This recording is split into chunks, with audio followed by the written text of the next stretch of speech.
अस्सलाम वालेकुम दोस्तों, मेरा नाम है परवेज़ और आप देख रहे हैं राजगल न्यूज़। दोस्तों आज है 18 जुलाई 2019 और आज की कुवैत की कुछ खास और अहम खबरें जो हैं वो आपके साथ शेयर करने वाले हैं। तो अगर आप कुवैत में रहते हैं और कुवैत के हालात से बाखबर रहना चाहते हैं तो इस वीडियो को आप शुरू से लेकर आखिर तक ज़रूर देखें।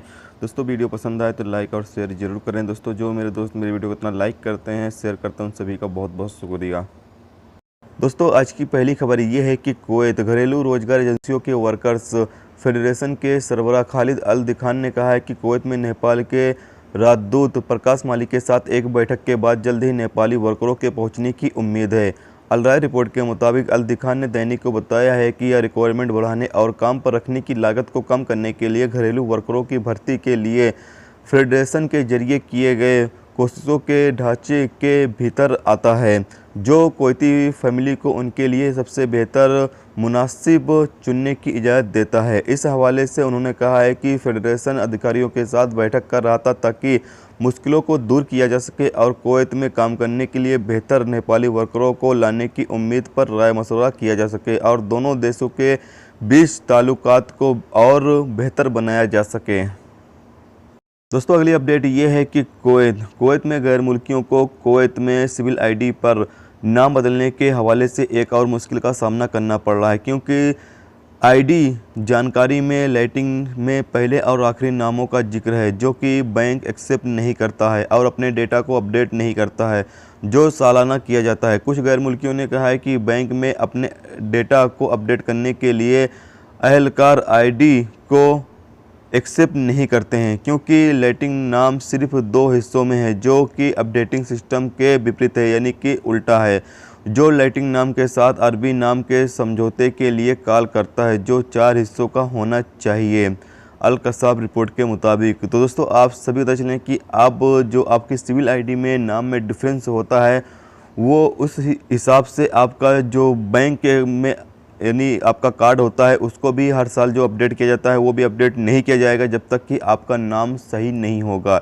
यानी कि आपकी सिविल आईडी पर अब जो नाम आपका है वो सही होना बहुत ही ज़्यादा ज़रूरी है, आपको सफ़र करने के लिए भी और कुवैत के अंदर रहने के लिए भी, क्योंकि बैंक में अगर आप पैसा लगाने जाते हैं और आपका कार्ड अपडेट किया जाता है तो फिर आपके नाम में अगर यानी कि फ़र्क है तो आपका बैंक का कार्ड जो है वो भी अपडेट नहीं किया जाएगा।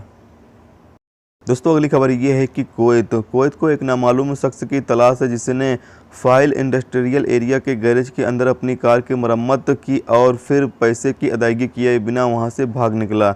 अल अंबर रिपोर्ट के मुताबिक मैकेनिक ने पुलिस को कार और मुलजिम की तफसीलात दिया है। दूसरी तरफ एक एशियाई खातून ने सालमिया पुलिस स्टेशन में एक नामालूम शख्स पर ब्यूटी पार्लर की टेबल से अपना स्मार्टफोन चोरी करने का इल्ज़ाम लगाते हुए शिकायत दर्ज कराई है जहां वो काम करती है। उसने किसी पर इल्ज़ाम नहीं लगाया है।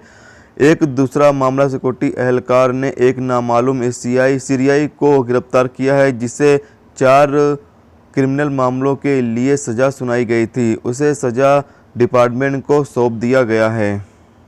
दोस्तों अगली खबर यह है कि कुवैत वज़ारत दाखिला के काम से बर्खास्त किया गया एक कुवैती को अब्दुल्ला मुबारक में एक एशियाई से चोरी करने के इल्ज़ाम में गिरफ्तार किया गया है। अल-सियासा रिपोर्ट के मुताबिक सिक्योरिटी जराये ने बताया है कि एक एशियाई गैर मुल्की ने शिकायत दर्ज की थी कि उसे एक वर्दी पहने हुए शख्स ने लूट लिया था जो कि उससे पैसे भी छीन लिए थे। शिकायत पर कार्रवाई करते हुए सिक्योरिटी एहलकारों ने एक टीम बनाई जिसके बाद कार्रवाई करते हुए उसे गिरफ्तार कर लिया। गिरफ्तारी के बाद पूछताछ के दौरान उसने कबूल किया कि उसने उससे पैसे लूटे थे। दोस्तों अगली खबर ये है कि कुवैत एक पाकिस्तानी गैर मुल्की जिसे एक गंभीर ट्रैफिक खिलाफ वर्जी के लिए गिरफ्तार किया गया था कि दिल का दौरा पड़ने से उसकी मौत हो गई। वज़ारत दाखिला के जरिए एक प्रेस बयान के मुताबिक पाकिस्तानी ने हिरासत में रहने के दौरान सीने में गंभीर दर्द की शिकायत की थी तो उसे फ़ौरन एम्बुलेंस में सबा अस्पताल ले जाया गया जहां उसे इलाज के लिए भर्ती करा दिया गया। लगभग 30 मिनट के बाद दिल का दौरा पड़ने से उसकी मौत हो गई। लाश को फोरेंसिक डिपार्टमेंट में भेज दिया गया और एक मामला दर्ज किया गया है। दोस्तों अगली खबर यह है कि कुवैत रौदा कोऑपरेटिव सोसाइटी की एक शाखा के पास एक नाबालिग बच्चे की लाश को डंप करने की कोशिश करने के लिए एक सीरियाई गैर मुल्की को गिरफ्तार किया गया है। सिक्योरिटी जराये के मुताबिक कुवैती शहरी ने देखा कि एक शख्स ने अजीब हरकत करते हुए अपने गाड़ी की डिग्गी को रौदा कोऑपरेटिव सोसाइटी की एक शाखा के पास खोला। उस आदमी के पास कोयती शहरी पहुंचा और पूछा कि ट्रक में क्या है। पता चला कि एक नाबालिग बच्चे की लाश थी ट्रक में। कोयती शहरी ने फौरन वजारत दाखिला के ऑपरेशन रूम को मामले की खबर कर दी। सिक्योरिटी एहलकार मौके पर पहुंचकर उस शख्स को गिरफ्तार कर लिया। पूछताछ के दौरान उसने कबूल किया कि उसे लाश से छुटकारा पाने के लिए कुछ पैसे दिए गए थे, जिससे पता चला है कि नाबालिग बच्चा एक मिस्री शख्स और एक फिलिपीनी खातून से था, जो कि नाजायज़ ताल्लुकात में शामिल था। एक मामला दर्ज किया गया है और तहकीकात शुरू की गई है। दोस्तों, ये थी कुवैत की कुछ खास और अहम खबरें जो आपके साथ शेयर की गई। तो उम्मीद करता हूं दोस्तों ये वीडियो आपको पसंद आई होगी। पसंद आई है तो प्लीज़ वीडियो को लाइक करना। मेरे चैनल पे नए हो तो प्लीज़ चैनल को सब्सक्राइब करके साथ में बेल के आइकन को जरूर प्रेस कर देना, जिससे जब भी मैं कोई न्यू वीडियो डालूँ उसका नोटिफिकेशन आप दोस्तों को मिलता रहेगा। चलिए दोस्तों, भी मिलते हैं नेक्स्ट वीडियो में नेक्स्ट टॉपिक के साथ।